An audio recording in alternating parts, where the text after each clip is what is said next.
Hi, இன்றைக்கி Bhagyalakshmi kitchen and விலாகில் veg noodles செய்யலாம் வாங்க. நூடுல்ஸ் எடுத்து வச்சுருக்கேன். கேரட் 1 கப், கோஸு 1 கப், வெங்காயம் 1 கப், குடமிளகா 1 கப், பூண்டு ஒரு 10 பல் பூண்டு பொடி பண்ணி வச்சுருக்கேன். இது வெங்காயத்தாள் கடைசியில் போட்டு எடுத்துக்கலாம். வாங்க பார்க்கலாம். 4 டம்ளர் தண்ணி ஊற்றிருக்கேன். 1 ஸ்பூன் எண்ணெய் விடுறேன். 1 ஸ்பூன் உப்பு போடுறேன். கொதிக்கட்டும். நூடுல்ஸ் போடலாம். இந்த நூடுல்ஸை இதில் போட்டுக்கிறேன்.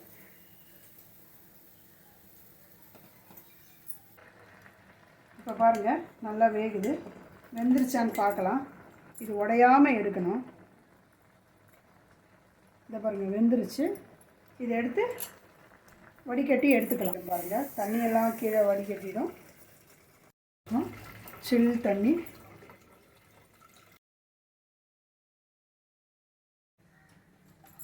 இப்போ எண்ணெய் காஞ்சிருச்சு. 1 கப் வெங்காயம் போடுறேன். 10 பல் பூண்டு பொடி பண்ணதும் போடுறேன். 2 பச்சை மிளகாய் கீறி வச்சுருக்கேன், அதையும் போடுறேன். இது நல்லா வதக்கிக்கலாம். காய்கறிக்கு தேவையான உப்பு 1 ஸ்பூன் போடுறேன். வேணும்னா அப்புறம் சேர்த்துக்கலாம். இப்போது 1 கப் கட் பண்ணி வச்சுருந்தேன், நீட்டாக கட் பண்ணி வச்சுருந்தேன் கேரட்டை சேர்த்துறேன். ஸோ சாப்பிடும்போது நறுக்குன்னு இருந்தால் நல்லாயிருக்கும். இதனோட கோஸ் 1 கப் போடுறேன். இதோட குடமிளகா, அரை குடமிளகா இதையும் நீட்டாக கட் பண்ணி வச்சுருக்கேன். இதையும் சேர்த்துறேன். நல்லா கொஞ்சம் வதங்கட்டும். இதில் 1 ஸ்பூன் இஞ்சி பேஸ்ட் மட்டும் போடுறேன். இது அப்படியே மூடி வச்சுருவோம். சிம்மில் வச்சுருக்கேன். நல்லா கொஞ்சம் அரை வேக்காடு வேகட்டும். அப்போ தான் நல்லாயிருக்கும் சாப்பிட்றதுக்கு. இப்போ திறகுன்னு பார்க்கலாம். இதனோட அரை ஸ்பூன் சோயா சாஸ் ஊற்றுறேன். அரை ஸ்பூன் சில்லி சாஸும் ஊற்றுறேன். இது டொமேட்டோ சாஸு, இது அரை ஸ்பூன் ஊற்றுறேன். இது நல்லா வெந்துருச்சு. இது சாப்பிடும்போது நல்லா கொஞ்சம் கடிப்பட்டால் தான் நல்லாயிருக்கும். அதனால் பாருங்க, டொமேட்டோ சாஸ் எனக்கு இது போதும். நீங்கள் வேணும்னா ஊற்றிக்கலாம். இப்போ நூடுல்ஸு இதில் சேர்த்துக்கிறேன்.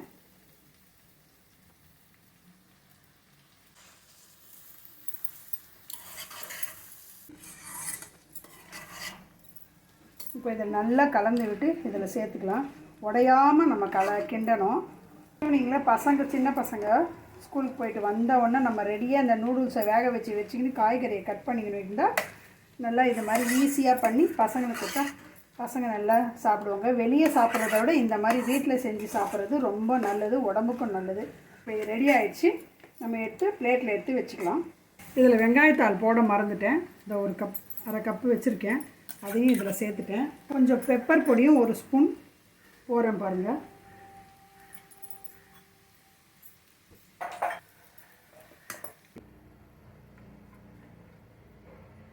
இது மாதிரி செஞ்சு சாப்பிட்டு பாருங்கள். ரொம்ப நல்லாயிருக்கும்.